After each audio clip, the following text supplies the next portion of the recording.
Hello everyone, this is Srishti. In this video, we are going to discuss about Toni Morrison. Tony Morrison का actual name था क्लॉय आर्डेलिया Wofford Morrison और born हुआ था इनका फरवरी 18, 1931 में US के लोरेन ओहियो में।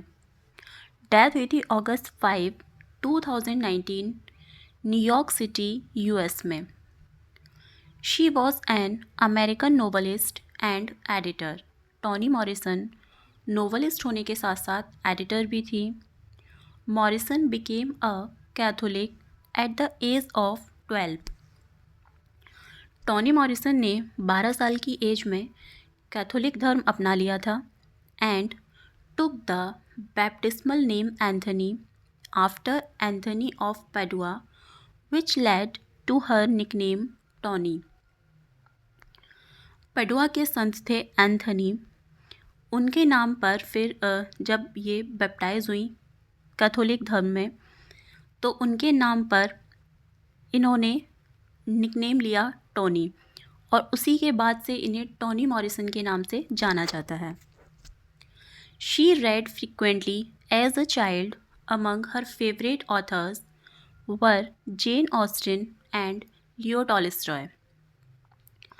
एज अ चाइल्ड जब वो पढ़ा करती थी उनके फेवरेट ऑथर्स में से थे Leo Tolstoy and Jane Austen. In 1949 she enrolled at Harvard University. 1949 में टॉनी मॉरिसन एनरोल करती हैं हार्वर्ड यूनिवर्सिटी में। She was the first person in her family to attend college. वो अपनी फैमिली की फ़र्स्ट पर्सन थी जिन्होंने कॉलेज अटेंड किया था, यानी जिनका कॉलेज में एडमिशन हुआ था वो अपनी फैमिली की फ़र्स्ट पर्सन थी। Meaning that she was a first generation college student. ये भी कह सकते हैं कि वो फर्स्ट जनरेशन कॉलेज स्टूडेंट थी। Initially a student in the drama programme at Harvard, she studied theatre with celebrated drama teachers Cooke Reid and Owen Dodson. शुरू में हार्वर्ड में ड्रामा प्रोग्राम में एज अ स्टूडेंट काम किया, फिर famous drama teachers जैसे Cooke Reid और आवेन डोडसन के साथ थिएटर की स्टडी की। In 1965 Morrison began working as a text book editor for a subsidiary a Random House in Syracuse New York. 1965 में इन्होंने सिरेक्यूज न्यूयॉर्क में रैंडम हाउस की एक सहायक कंपनी के लिए as a text book editor काम किया। 2 years लेटर, 2 साल बाद, she was recruitment as an editor at Random House in New York city और 2 साल बाद न्यूयॉर्क सिटी के रैंडम हाउस में उन्हें एज एन एडिटर अपॉइंट कर लिया गया। She was the first female African American editor in the company's history. वो कंपनी की हिस्ट्री में पहली फीमेल अफ्रीकन अमेरिकन एडिटर बनी थी। One of the first books she worked on was the ground breaking contemporary African literature 1972, a collection that included work by Nigerian writers Wole Soyinka, Chinua Achebe and South African playwright Athol Fugard। पहली किताबों में से एक जिस पे इन्होंने काम किया, एक अभूतपूर्व कंटेम्प्रेरी ग्राउंड ब्रेकिंग कंटेम्प्रेरी जिसमें न्यू मेथड्स थे, न्यू थिंग्स थी, कुछ चेंजेस थे। अफ्रीकी अमेरिकी साहित्य था 1972 में आई एक कलेक्शन था जिसमें नाइजीरियन राइटर्स जैसे वोल सोइंकिया, चिनुआ अचीबी और साउथ अफ्रीकन प्लेराइट अथॉल फुगार्ड का भी इसमें कंट्रीब्यूशन था। इन्होंने भी इसमें काम किया था इस कलेक्शन के लिए। In 1974 she worked with editor Middleton A Harris to compile a vast collection of newspaper writing, photographs, letters, and other items documenting the Black experience for an encyclopedia work titled The Black Book. 1974 में Middleton A Harris नाम के एक editor के साथ में newspaper writing, photographs, letters और other items का एक वास्ट कलेक्शन कंपाइल किया टोनी मॉरिसन ने, जो कि ब्लैक लोगों के एक्सपीरियंस पर बेस्ड था और उसे टाइटल दिया गया the black book. While working on this project, इस प्रोजेक्ट पे जब वो काम कर रही थी, she discovered the story of Margaret Garner that would inspire her novel beloved. जब वो इस प्रोजेक्ट पे काम कर रही थी तब उन्हें स्टोरी मिली एक मार्गरेट गार्नर की, जो उनका वर्क है बिलव्ड, वो इन्हीं की स्टोरी पर बेस्ड है। In 1980 she was appointed to the National Council on Arts. 1980 में टोनी मॉरिसन को नेशनल काउंसिल ऑन आर्ट्स के लिए अपॉइंट किया जाता है। In 1989, Morrison became a professor at Princeton University. 1989 में प्रोफेसर बनती हैं प्रिंसटन यूनिवर्सिटी में। Morrison wrote extensively about the plight of African American and Black people, focusing on the Black female experience. Morrison ने अश्वेत महिलाओं के अनुभवों को फोकस करते हुए अफ्रीकी अमेरिकी और अश्वेतों की दुर्दशा के बारे में विस्तार से लिखा है। ये उनकी थीम रही है मोस्टली। जो ब्लैक पीपल होते थे उस सिविल वॉर से पहले ब्लैक लोगों के साथ में कैसा व्यवहार किया जाता था, वो इनके नॉवेल्स में देखने को मिलता है। In 2010 Morrison was a made an officer of the French Legion of Honour. 2010 में Morrison French Legion of Honour की ऑफिसर बनी। President Barack Obama presented her with the Presidential Medal of Freedom on May 29, 2012. President Barack Obama ने Toni Morrison को एक award से नवाजा May 29, 2012 में Presidential Medal of Freedom से। She received the Nobel Prize for literature in 1993। Toni Morrison को 1993 में literature के लिए नोबेल प्राइज़ दिया गया।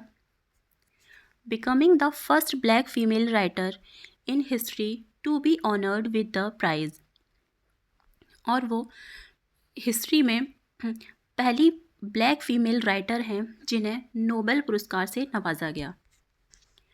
In 1988 Morrison won the Pulitzer Prize for Beloved. इनका नोबेल है बिलव्ड। इसके लिए 1988 में टोनी मॉरिसन को पुलित्ज़र प्राइज़ दिया गया। 1977 National Book Critics Circle Award for Song of Solomon.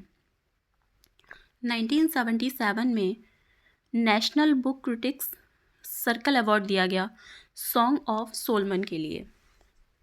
1988 में अमेरिकन बुक अवार्ड मिला बिलव्ड के लिए। 1988 में ही Frederick G Melcher Book Award for beloved, और ये अवार्ड भी इन्हें 1988 में बिलव्ड के लिए मिला। 2009 में Norman Mailer prize lifetime achievement मिलता है।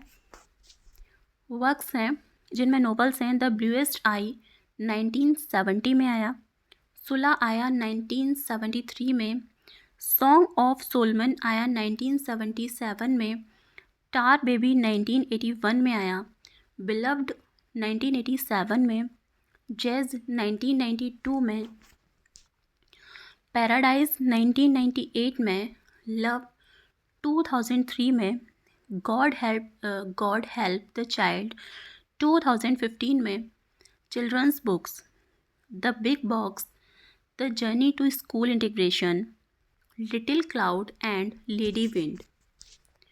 प्लेस थे डेस्टिमोना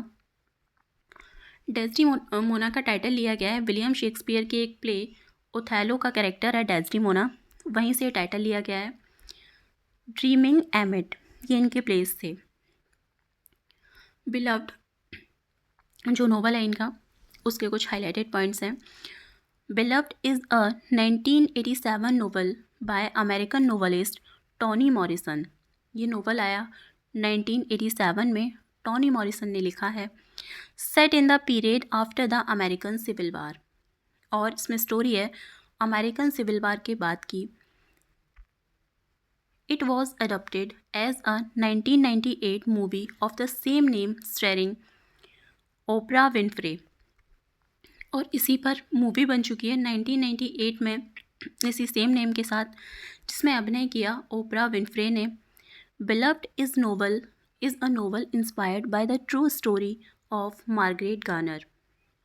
ये बेस्ड है मार्गरेट गार्नर की ट्रू स्टोरी पर, इसकी जो स्टोरी है बेस्ड है।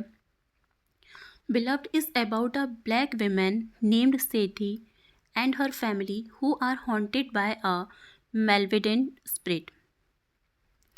ये नोवेल है एक ब्लैक विमेन के बारे में जिसका नाम है सेथी, और उसकी फैमिली के बारे में जो एक हॉन्टेड हाउस में रहते हैं। The story takes place in Cincinnati, Ohio. इसकी सेटिंग है सिंसिनाटी, ओहियो में। Sethe a former slave lives in a haunted house with her teenage daughter Denver. सेठी एक स्लेव गुलाम थी, एक हॉन्टेड हाउस में रहती है अपनी बेटी डेनवर के साथ में। Paul D, another farmer slave who knew Sethi before emancipation. Paul D वो भी एक गुलाम था, और उसे ये तब से जानता है, बहुत पहले से जानता है, जहाँ पे स्वीट हाउस में पहले जहाँ ये रहती थी एज अ स्लेव सेठी, वहीं पे पॉल डी भी एक गुलाम था, तभी से इसको जानता है। Moved in with Sethi and Denver, और ये पॉल डी आ जाता है सेठी और डेनवर के पास में। Sethe's past as a slave haunts her and she becomes withdrawn from the community. Sethe के पास्ट की वजह से उसे कम्युनिटी से निकाल दिया जाता है, कम्युनिटी से बाहर कर दिया जाता है, क्योंकि सेठी की एक बेटी होती है बेलव्ड। सेठी के 4 बच्चे होते हैं, हार्वर्ड और बगलर इसके 2 बेटे होते हैं। एक बेटी डेनवर जो इसके साथ अभी रह रही है, और एक और बेटी थी इसकी बेलव्ड, इसी का नाम है यहाँ पे।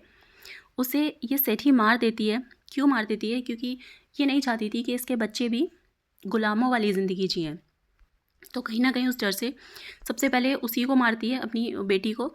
उसी की जो स्पिरिट है, उसी की आत्मा है जो इस घर में इनके साथ में रहती है। Sethe's relationship with Beloved is damaging to both her and her loved ones. अब उसकी जो आत्मा है वो इनके साथ में आके रहने लगी है, तो सेठी का जो रिलेशन है बिलव्ड के साथ में, उसकी जो बेटी मर चुकी है उसकी आत्मा के साथ में, वो ख़राब कर रहा है उसके साथ, उसके रिलेशन और उसके लव्ड वंस के साथ में भी, क्योंकि उस डर से ही उसके दोनों बेटे हार्वर्ड और बगलर घर छोड़ के चले जाते हैं। Paul D leaves 124 blue stone Road after Beloved seduces him. Paul D भी चला जाता है इस घर को छोड़ के 124 ब्लू स्टोन को। बिलव्ड उसे सेड्यूस करती है। The community comes together to exercise the ghost from 124। फिर ब्लैक लोगों की एक कम्युनिटी आती है, एक फ़ीमेल की एक कम्युनिटी आती है उस घोस्ट को उस घर से भगाने के लिए, और बाद में लास्ट में पॉल डी इनके साथ में फिर आके रहने लगता है, सेठी के साथ में और डेनवर के साथ में, और इसी के साथ में नोवेल ख़त्म हो जाता है। The Bluest Eye, it is the first novel written by American author Toni Morrison.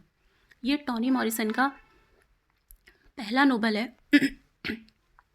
It takes place in Lorain, Ohio, and tells the story of a young African American girl named Piccola who struggles with racism, poverty, and beauty standard.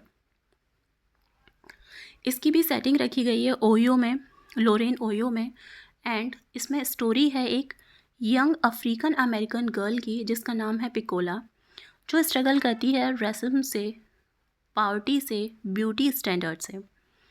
who is consistently regarded as ugly due to her dark skin. वो अपने dark skin होने की वजह से, काले रंग की वजह से वो ख़ुद को बदसूरत समझने लगती है। As a result, she develops an inferiority complex which fuels her desire for the blue eyes she equates with whiteness. उसके साथ क्या होता है, उसमें इन्फीरियरिटी कॉम्प्लेक्स आने लगता है अपनी डार्क स्किन की वजह से, और उसके अंदर एक इच्छा जागृत होती है, वो ब्लू आइज़ पाना चाहती है, नीली आंखें पाना चाहती है. शी इक्वेट्स विद वाइटनेस, जिससे उसको लगता है अगर उसे नीली आंखें मिल जाएंगी, उसे ब्लू आइज़ अगर मिल जाएंगी तो वो इतनी अगली नहीं दिखेगी, वो थोड़ी ठीक दिखेगी. Pauline Breedlove is Pecola's mother who works as a maid for a white family. एक वाइट फैमिली में पॉलाइन की मदर एज अ मेड काम करती है. Cholly Breedlove is Pecola's father. Cholly Breedlove Pecola के फादर हैं. Who is an abusive alcoholic, जो कि एल्कोहलिक हैं. Claudia MacTeer the daughter of Pecola's foster parents. Claudia MacTeer जो है डॉटर है पिकोला